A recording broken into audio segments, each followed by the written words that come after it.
$2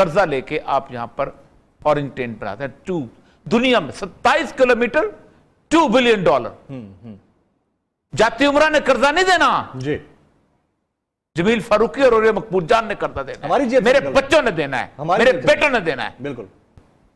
اور سر وہ ادھر بھی تو بنا رہے ہیں، وہ غلط کیا ادھر بھی تو میں وہ غلط کیا، میں اس پہ آتا ہوں، وہ غلط کیا، جو بھی قرضہ لے کے یہ کام کرتا ہے غلط کرتا ہے. پہلی بات تو یہ ہے کہ یہ وعدے اور وعدوں کی داستانیں لمبی، تو ہر ایک کا منشور اٹھا لیں، اتنا شاندار طریقے سے لکھا ہوتا ہے جس کا آپ تصور نہیں کر سکتے. سر یہ منصور سے ہٹ عمران خان کا 100 دن کا ایجنڈا دینا، 100 دن میں تو آپ ڈیفرنٹ چیز ہے. 100 دن میں تو آپ پیس سیٹ کرتے ہیں نا، وہ پیس سیٹنگ اس دنیا میں جہاں بھی کہیں ڈیموکریسی جو ہوتی ہے نا، وہاں ان کہتے ہیں کہ ان 100 days we will show کہ ہم کس طرح سٹیپ فارورڈ. خان صاحب ٹرینڈ سیٹ کرنا چاہتے ہیں پاکستان میں، اس سے پہلے کسی پولیٹیشن نے نہیں کیا. یہ بھی ٹھیک. اچھا، دو چیزیں بڑی امپورٹنٹ کی ہیں انہوں نے. ایک تو انہوں نے ہاؤسنگ کو چھیڑا ہے. پاکستان میں جو سب سے بڑا اس وقت سیکٹر جس کے اوپر تباہی و بربادی ہے، ایک عام آدمی کی ہاتھ سے گھر تو دور کی بات، پلاٹ بھی نکل چکا ہے. قبر کا پلاٹ بھی لینا چاہنا تو وہ نہیں، اس کو بہت مشکل. اس کی وجہ یہ ہے کہ 5,000 والی جو زمین ہے وہ 50,000 میں ہو چکی ہوئی. اور کیوں ہوئی ہے؟ یہ اس لیے ہوئی ہے کہ یہ بنیادی طور پر ہم نے اس زمین کے اوپر ٹیکسیشن لگائی نہیں. دنیا میں سب سے کم ٹیکس جو ہے وہ پاکستان کے اندر اس کے اوپر ہے، اپنا پلاٹ کے اوپر اور زمین کے اوپر، جائیداد کے اوپر. صحیح. آپ 2-3 کروڑ کا گھر بناتے ہیں اور 3 کروڑ کے گھر میں رہتے، بلکہ اب تو 6 کروڑ کا گھر ہے. عام کنال کا گھر جو ہے وہ 6 کروڑ میں بنتا ہے، بہت مہنگا جی. ٹھیک، 6 کروڑ کے گھر میں آپ اس کی 5 قرضہ دیتے ہیں. اب اس میں 50 لاکھ جو ہے عمران خان کے جو گھر ہیں، اب انہوں نے اس کی بات کی ہے. اب اگر واقعی کرنا چاہتے ہیں تو آپ اس کو اگر ریڈیوس کر دیتے ہیں، اس کی ٹیکسیشن بلڈ کر کے، تو کر پائیں گے. مجھے نہیں، مشکل، بہت ہائی، بہت تارے توڑنے والی بات ہے. 1 کروڑ نوکری نہیں، وہ نوکری تو آسان ہوتی ہے، نوکری میں بتاتا ہوں سر. اس کے لیے آپ کو آرگنائزیشنز لگانی پڑیں گی، آپ کو ادارے اسٹیبلش کرنے پڑیں گے. کوئی مذاق تھوڑی ہے. نہیں، سن لینا. ہوتا یہ ہے کہ بنیادی طور پر آپ جو سمجھتے ہیں کہ سرکار، آج تک ان لوگوں نے سرکار کی نوکری کو نوکری سمجھا ہوا ہے. دیکھیں، اگر آپ پیسچر لینڈ، یہ ناصر نے بلڈ کی تھی، اس نے کیا کیا تھا کہ نیل کے ساحل سے لے کے رائٹ جتنی گورنمنٹ لینڈ تھی نا، فاہین کا سسٹم تھا، اس نے دے دی تھی. ٹھیک، وہاں سے لے کے یہاں تک اگر آپ انڈس کے ساتھ ساتھ آپ بیلٹ کے ساتھ جتنی گورنمنٹ کی زمین ہے، اگر بے روزگار کاشتکاروں کو دے دیں جو کام کرنا چاہتے ہیں، ان کو 1 ایکڑ بھی آپ دیں، تو 1 کروڑ تو مسئلے کو نہیں. 1 ایکڑ کے اوپر 100 بندہ تو کام کرے گا نا، 50 بندہ تو 50 بندہ کم سے کم کام کرے گا. اچھا سر، اب پھر اس پہ میرا سوال ہے، بڑا امپورٹنٹ سوال ہے. میں نہیں، ایک بات ہے، اگر جناب میاں نواز شریف صاحب تاحیات نائل ہیں پارٹی کی صدارت سے، اس کے علاوہ وزارت عظمیٰ سے بھی وہ گئے، ان سے ان کی پارٹی کوئی ایڈوائزری کوئی ڈیسیژن لیتی ہے یا ایڈوائزری لیتی ہے، تو کیا وہ درست ہے یا غلط ہے؟ جس طرح جہانگیر ترین صاحب کو ایگریکلچر کے معاملے میں ایڈوائزر تو کوئی بھی ہو سکتا ہے. نائل تو ہے نا سر، نائل تو فرنٹ پہ رکھا ہوا ہے، آپ نے ساتھ رکھا ہوا ہے. دیکھیں ایڈوائزر اس کو ایڈوائزر انہوں نے نائل نہیں قرار دیا نا. نہیں قرار دیا. کس بنیاد پہ نائل؟ سر ایک تھپا تو ہے نا کہ آپ نائل ہیں، جو بھی ہے آپ نے غلط کیا ہے. کس بنیاد پہ نائل ہے؟ میں اس کو ڈیفینڈ نہیں کرنا چاہتا کس چیز کو، کس بنیاد پہ نائل. ایڈوائزری پہ تو کبھی دنیا میں کوئی چیز نائل نہیں ہوتا نا. آپ مشورے سے، کیا اس کو کہا گیا کہ اس کا مطلب ہے کہ اگر مشورے سے نائل ہے تو پھر تو اس کو ووٹ بھی نہیں ہونا چاہیے؟ کیا سپریم کورٹ نے اس کو ووٹ دینے سے منع کر دیا، رائے دینے سے منع کر دیا؟ اس کا رائے تو رہتی ہے. نواز شریف پارٹی کی صدارت نہیں کر سکتا، وہ کر سکتا باقی. اچھا، لیکن میں یہ کہہ رہا ہوں بیسیکلی آپ موضوع سے بالکل پتہ نہیں کدھر آج لے کے جا رہے ہیں. بنیادی طور پہ مسئلہ سارا یہ ہے کہ عمران خان اب ایک سیاستدان بن گیا ہے. وعدے نہیں، وعدے سے زیادہ نہیں، یہ بات کی بات کرتے ہیں. دیکھیں، آپ اسلام سے پوچھ رہے ہیں میں عمران خان کی پارٹی کا ریپرزینٹ کرنا. دنیا میں ہر سیاستدان ایک آخری ٹارگٹ بتاتا ہے کہ یہ ٹارگٹ ہے جہاں تک میں نے پہنچنا ہے، یہ میں نے اچیو کرنا ہے. کتنا اچیو کرتا ہے یہ اس کے بعد کی بات ہوتی ہے. لیکن وہ 100 days کے اندر اگر اس کا راستہ اس طرح چلنا شروع ہو جاتا ہے، اس کا مطلب ہے کہ اس کی پیس ٹھیک ہے. یہ دنیا میں 5 سالوں کے اندر کبھی بھی تبدیلیاں نہیں آیا کرتی. پھر یہ 100 days کے بعد پتہ چلے گا کہ کیا صورت ہے. لیکن مسئلہ سارا یہ ہے کہ عمران خان جو ہے اب اس وقت سیاست کے، اس نے سیاست کو سیکھ لیا ہے. ایک بات بڑی طے ہے، 20 سال تک اس قوم نے اس کو ووٹ نہیں دیا، اس نے اپنے کھرے کھوٹے جیسے تھے اس قوم کے سامنے لا کے کھڑے کر دیے، یہ ہیں میرے پاس، ان کا جہنم میں جاؤ، ہم تو الیکٹیبل کو ووٹ دیتے ہیں۔ یہ ہوا تھا قائد اعظم کے ساتھ، 1937 میں قائد اعظم نے کھڑے کوٹے اکٹھے کیے تھے، لوگوں نے کہا دفع ہو جاؤ، نہیں دیتے ووٹ، الیکٹیبل آئے 47 میں، مسلم لیگ جیت گئی 47 میں، اور لینڈ سلائڈ وکٹری۔ تو قائد اعظم کو کوئی نہیں کہتا خلائی مخلوق تھی تمہارے پیچھے، ٹھیک، الیکٹیبل خلائی مخلوق پہ نہیں چلتا، پتہ نہیں کیسے لوگ ہمارے تبصرے کرتے ہیں، الیکٹیبل کو پتا ہوتا ہے ہوا کدھر کی چل رہی ہے، وہ میری اور جمیل فاروقی کی تبصرے پہ اپنے ووٹ نہیں، وہ دیکھتا ہے فلاں گاؤں میں جو چودھری ہے وہ کس کو ووٹ دینا چاہتا ہے، فلاں علاقے میں ریلدار کس کو دینا چاہتا ہے، فلاں، اب یہ بلٹ اپ ہو چکا ہوا ہے، اب اس کی ہوا ہے۔ لیکن مسئلہ صاحب جی کہ ایسی ہوا کے اندر ہوتا پتہ ہے کیا ہے، جو خطرہ مجھے لگتا ہے عمران خان کے اس ایٹیچیوڈ سے، کہ اس ایٹیچیوڈ میں آدمی رائے سننے سے محروم ہو جاتا ہے، ڈیسیژن میکر چیلنج جب آپ بنا لیتے ہیں کسی چیز کو، آٹوکریٹک ہو جاتے ہیں۔ اور عمران خان میں کرکٹ کے زمانے کی آٹوکریٹی ہے، وہ کرکٹ میں بھی کسی کی نہیں سنتا تھا، اور یہ ہمیشہ کسی بھی لیڈر کی تباہی کا پہلا راستہ ہوتا ہے۔ آپ کا پوائنٹ آ گیا، اور صاحب خواتین حضرات یہاں وقت ہوا ایک بریک کا، بریک کے بعد جب واپس آئیں گے تو ہم بات کریں گے میاں نواز شریف صاحب کی، عدالت کے سامنے پیش ہوئے، معصومیت کی ان کے انتہا، اور اتنی انتہا کہ اس پر بات تو بنتی ہے۔ ایک بریک کے بعد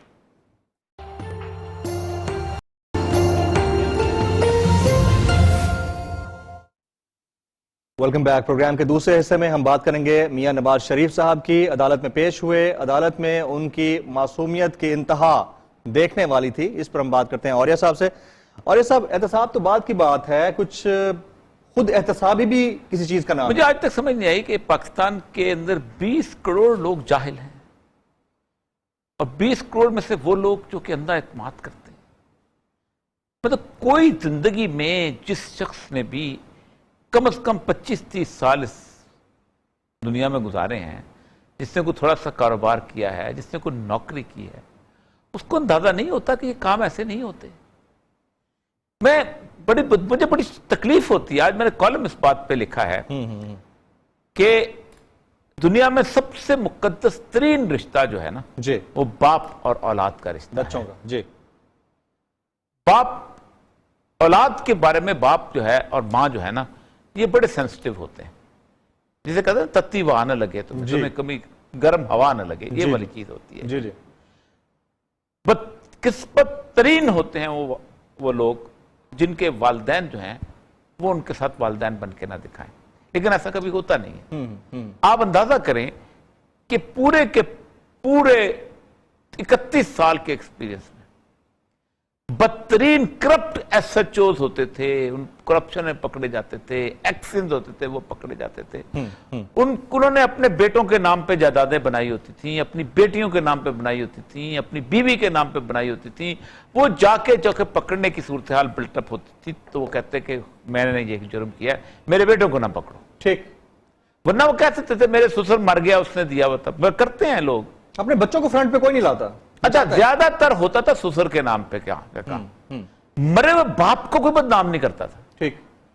دوسرا یہ ہوتا ہے کہ باپ کی عزت، مطلب باپ کے ساتھ اس نے سلوک کریں یا نہ کریں، باپ کے ساتھ آپ کی زندگی اچھی گزری ہو یا نہ گزری ہو، آپ نے مطلب اس کے ساتھ اس کو دیکھ بھال کی ہو یا نہ کی ہو، لیکن باپ کی عزت کے اوپر حرف نہیں آپ آنے دیتے۔ ٹھیک۔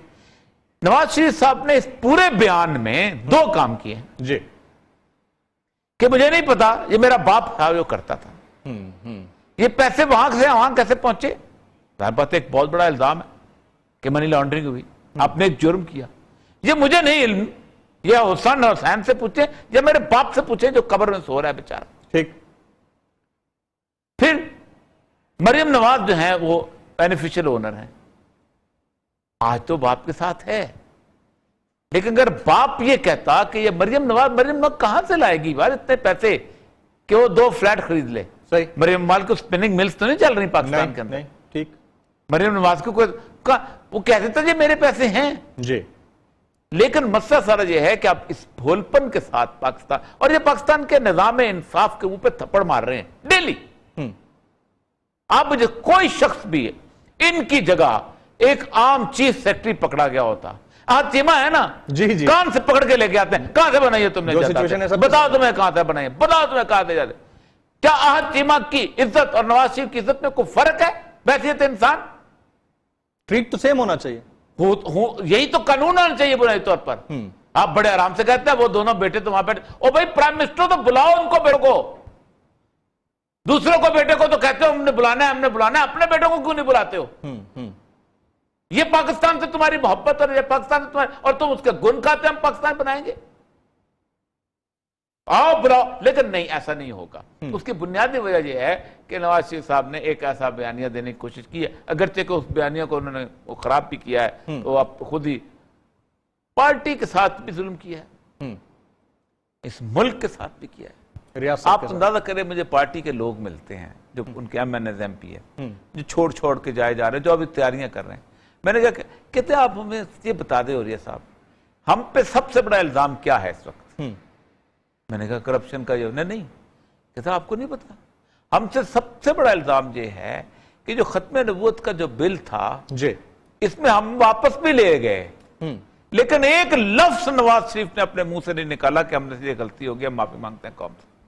یعنی رسول اللہ صلی اللہ علیہ وسلم کی حرمت کے حوالے سے نواز شریف صاحب نے گفتگو کرنا مناسب. انہوں نے کہا ایک دفعہ یہ لفظ نکالا ہم شیر ہو جاتے ہیں اپنے حلقوں میں جانے کے لیے, ہم چلے جاتے ہیں. اب وہ کہتے ہیں تمہارا جناب لیڈر تو جب مانتا ہی نہیں اس بات کو, تمہارے لیڈر تو تم نے تو پکڑے. اس معاملے پر بات نہ کرنے کی وجہ کیا ہے اور یہ سب کیوں نہیں بولے وہ؟ International agenda. Basically Nawaz Sharif صاحب اس وقت غلط بس میں سوار ہو گئے ہیں. میں آپ کو ایک بات بتاؤں کہ پاکستان میں اگلے 4-5 ماہ بہت اہم ہیں. اچھا, آپ نے کبھی ایسی ٹرین پہ سفر کیا جس کا کانٹا بدل رہا ہو, مطلب یہاں سے آپ چلیں جی ایک دم سے اس کا ٹریک چینج ہو رہا ہو؟ وہ ٹریک جب چینج ہوتا ہے تو پتہ نہیں چلتا, دونوں پٹریاں ساتھ ساتھ چل رہی ہوتی, کافی دور جا کے ایک پٹری جو ہے نا آگے نکلتی ہے, تب احساس ہوتا ہے کہ اب آپ نا وزیر آباد سے ایک گاڑی لاہور جا رہی تھی, اچانک ایک فیصل آباد کی طرف نکل گئی. ٹھیک, تو اس وقت پاکستان جو ہے اپنا ٹریک چینج کر رہا ہے. پاکستان انٹرنیشنل پالیٹکس میں ٹریک چینج کر رہا ہے. ٹھیک, پاکستان اپنی اکانومی کی صورتحال میں ٹریک چینج کر رہا ہے, اور پاکستان اپنی پالیٹکس میں بھی ٹریک چینج کر رہا ہے. اور یہ بہت بڑا ڈیسیژن میکنگ. اس میں نواز شریف صاحب جو ہیں ان کو پتہ چلنا ہے 3-4 مہینے کے بعد جانا تو میں لاہور سے گڈی میں فیصلہ آباد بیٹھ کے. نواز شریف صاحب کو JIT کے ممبران پر اعتراض کیوں تھا جس کو بار بار نہیں JIT کا کیا, JIT نے فیصلہ کرنا ہے. نہیں, SHO ہر بندہ SHO پہ اعتراض کرتا ہے کہ میرے خلاف کیس بنا ہے, اور فیصلہ تو عدالت نے کرنا ہے. بالکل ٹھیک, بالکل ٹھیک. اور پھر آج انہوں نے قطر کی بات کی کہ قطر کا بیان تو بلا لو, اس کے سامنے تو JIT کے سامنے قطر والے اس کا بیان تو ایڈمیسیبل ہی نہیں ہے. کوئی بھی بیان جو JIT کے سامنے دیا جائے وہ کورٹ کے سامنے, کیونکہ پولیس انویسٹیگیشن افسر کا بیان ہے, وہ کورٹ کے سامنے ایڈمیسیبل نہیں ہے, کورٹ میں آپ علیحدہ بیان دلواتے ہیں. تو کل بلا لو, لیکن نہیں. اچھا, اور یہ سب انتخابات وقت پہ ہو رہے ہیں, اگر تو خاص طور پر فاٹا کے انضمام میرا خیال ہے یہ, میں آج ہی بات کر رہا تھا الیکشن اتھارٹیز والوں سے, کہ اگر تو فاٹا کل 24 کو ہے نا اس کی, جی بالکل, اور کوشش یہ ہو رہی ہے اس میں عمران خان اور باقی لوگ جو ہے نا ہوشیار ہو جائیں, نہیں لچ تل رہے ہیں, غلط کر رہے ہیں. بنیادی طور پہ اب چونکہ سارا کچھ گیم اس طرف جا رہی ہے تو سمجھتے ہیں یہ ہمارا جو ایڈوانٹیج تھا, حالانکہ موومنٹ بھی انہوں نے چلائی ہے, سب کچھ انہوں نے کرائی ہے. نواز شریف پیچھے ہٹ گئے تھے, تو وہ چاہتے ہیں کہ ذرا سا اگلی دفعہ ہو جائے. انہوں نے لیو کو ہم سے ایٹیٹیوڈ دیا, اگرچہ کہ مخالفت نہیں کی, لیکن یہ بیسیکلی فوج نے کروایا نا اس وقت, سارا پریشرائز کر کے سب کچھ دنیا جانتی ہے, خلائی مخلوق نے کرایا یہ نیک کام بھی. ٹھیک, تو خلائی مخلوق ڈیفائن ہو گئی, خلائی مخلوق کون نہیں جانتا یار. صحیح, پشتو میں کہتے ہیں شف مت کرو, شفتالو بولو. اچھا, یعنی جو ہے وہ سچ بولو.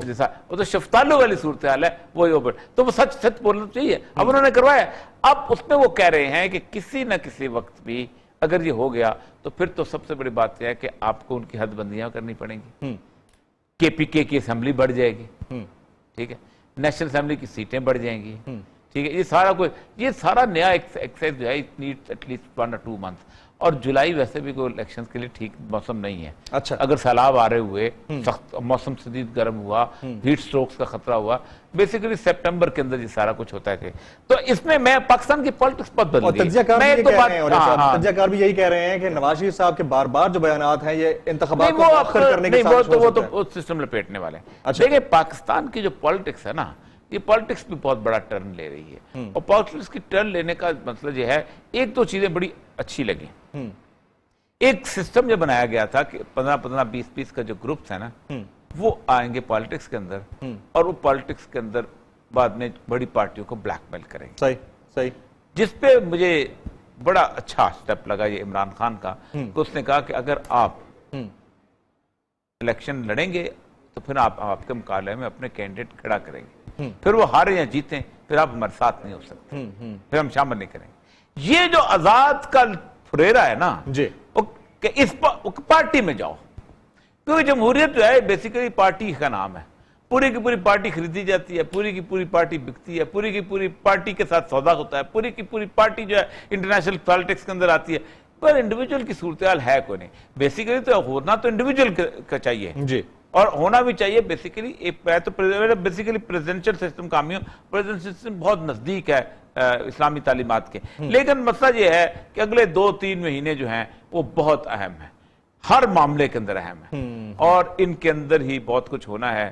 اور یاد رکھو وہ لوگ جو یورپ امریکہ کے خواب دیکھ رہے ہیں، اب چائنیز اور رشین زبان سیکھنا شروع کر دیں تو بہتر. اچھا یس ٹھیک ہے. اور یہ سب آپ کو پوائنٹ آ گیا. خواتین حضرات یہاں وقت ہوا ایک بریک کا.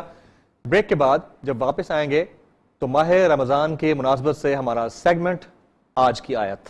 بریک کے بعد.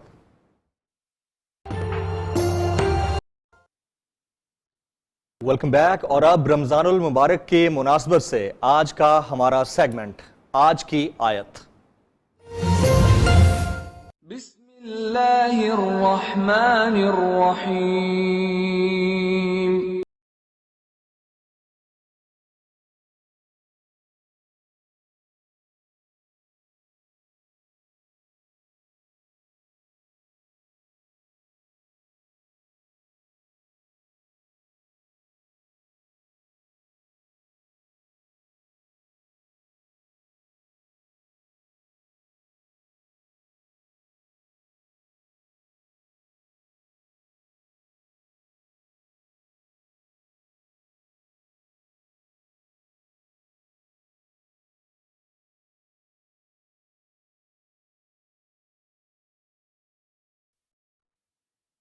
بسم اللہ الرحمن الرحیم. یہ بہت خوبصورت آیت ہے قرآن پاک کی، سورہ نساء کی 75ویں آیت ہے.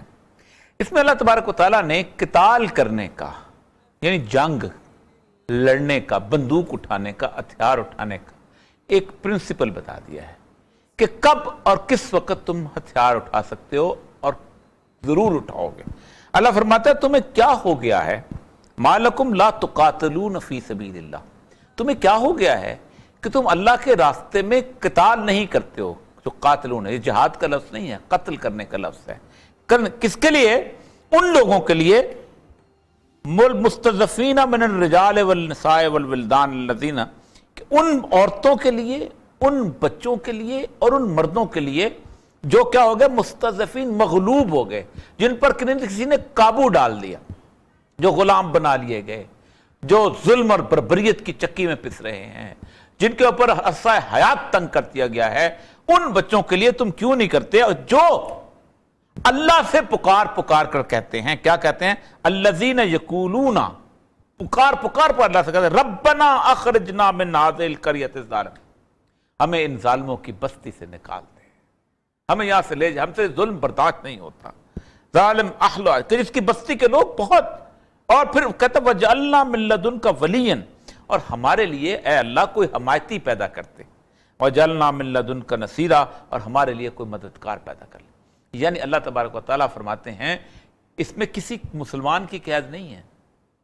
اگر کوئی عیسائی بستی کے اوپر بھی ظلم ہو رہا ہے، اگر کوئی یہودی بستی کے اوپر بھی ظلم ہو رہا ہے، اگر کسی ہندو اور دلت بستی کے اوپر ظلم ہو رہا ہے، ظلم کی ڈیفینیشن ہے، بستی پہ ظلم ہو رہا ہے، لوگ پکار رہے ہیں، لوگ کہہ رہے ہیں کہ ہمیں نکال دو، ہم گر گئے ہیں، ہم اس بستی کے لوگ ظالم ہو چکے ہوئے ہیں، اے اللہ ہمیں کو. تو اللہ کہتا ہے کہ جو ان کے لیے قتل کرنے کے لیے نکلتا ہے، لڑائی کرنے کے لیے ظالموں سے نکلتا ہے، وہ دوست ہے میرا، ولی، اور میرے طرف سے وہ مددگار جائے گا، میری طرف سے وہ ولی جائے گا. تو یہ اصل میں یہاں ایک بنیادی، اس لیے بنیادی طور پر وہ حکومتیں آج کے دور میں جو نیشن سٹیٹس ہیں، وہ نیشن سٹیٹس اگر کسی جگہ ظلم دیکھتی ہیں، جبر دیکھتی ہیں اور وہ نہیں نکلتی تو قیامت کے دن جس کے پاس جتنی طاقت ہوگی اس کا سوال کیا جائے گا۔ اگر افغانستان میں ظلم ہوتا ہے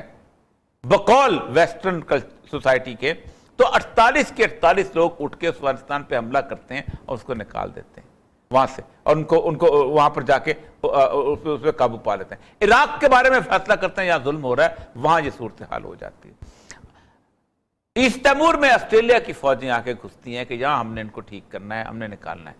وہاں پر وہ جو کیا نام تھا، فاکلینڈ، جو مشہور اس کی لڑائی ہوئی تھی، وہاں پر انگلینڈ کی فوجیں چلی جاتی ہیں۔ دارفور میں یہ کیا جاتا ہے۔ کفر جو ہے اس قرآن کی اس آیت پر عمل کرتے ہوئے یہ کہتا ہے کہ جہاں پر بھی ظلم ہوگا ان کی نظر میں، ان کے قریت الظالم، لیکن کیا فلسطین پہ کوئی امت کھڑی ہو کے جہاد کی کال نہیں دے سکتی؟ کیا کشمیر میں یہ امت کھڑی ہو کے جہاد کا کال نہیں دے سکتی؟ کیا روہنگیا کے معاملے میں یہ امت کھڑی ہو کے جہاد نہیں بلکہ قتال کی کال نہیں دے سکتی؟ اللہ نے پرنسپل بتا دیا ہے کہ یہ پرنسپل ہے، اس کے اوپر تم ہتھیار اٹھا سکتے ہو۔ بالکل ٹھیک ہے، اور یہ سب آپ نے بتا تو دیا اس کا ترجمہ اور تشریح بھی اس کی کر دی، لیکن ساتھ ساتھ یہ سوال بھی بنتا ہے کہ جب اللہ تعالیٰ نے مسلمانوں کی مدد کا ذمہ اٹھایا ہے، خاص طور پر ایسے حالات اور واقعات میں کہ جب ان پر کیمیائی ہتھیاروں کا حملہ بھی ہو رہا ہو اور وہ ایک ویڈیو کے اوپر قرآن پاک کی تلاوت کرتے ہوئے اپنی جان بھی دیتے ہوئے دکھا رہے ہوں اپنے آپ کو، تو پھر مدد کیوں نہیں اترتی؟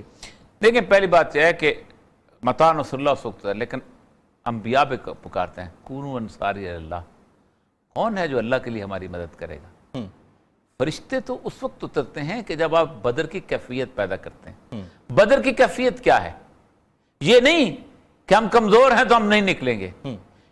313 2 گھوڑے، 6 زرہیں اور 8 تلواریں، 2 گھوڑے 13 لوگوں کے پاس، 2 گھوڑے 6 زرہیں اور 8 تلواریں، 313 کے پاس، اور لڑنے کس کے ساتھ جا رہے ہیں؟ 1000 کے ساتھ، جن کے پاس ہر کے پاس گھوڑا تھا، تلوار تھی، یعنی کیل کنڈ سے لیس تھے۔ یہ 8 تلواریں لے کے نکلے تھے۔ اس وقت نصرت اترتی ہے، یہ نہیں کہ پہلے ہم بے کر لیں گے یا وہ کر لیں گے۔ نصرت اللہ کے بھروسے کے اوپر نکلتی ہے، ویسے نہیں آتی۔ اللہ کے بھروسے پہ نکلتی ہے، ویسے نہیں آتی ہے۔ خواتین حضرات، آپ کی شرکت کا بہت بہت شکریہ۔ فیڈ بیک کے لیے فیس بک اور ٹویٹر حاضر ہے۔ پروگرام سے جمیل فاروقی اور اوریہ مقبول جان کو اجازت دیجیے گا۔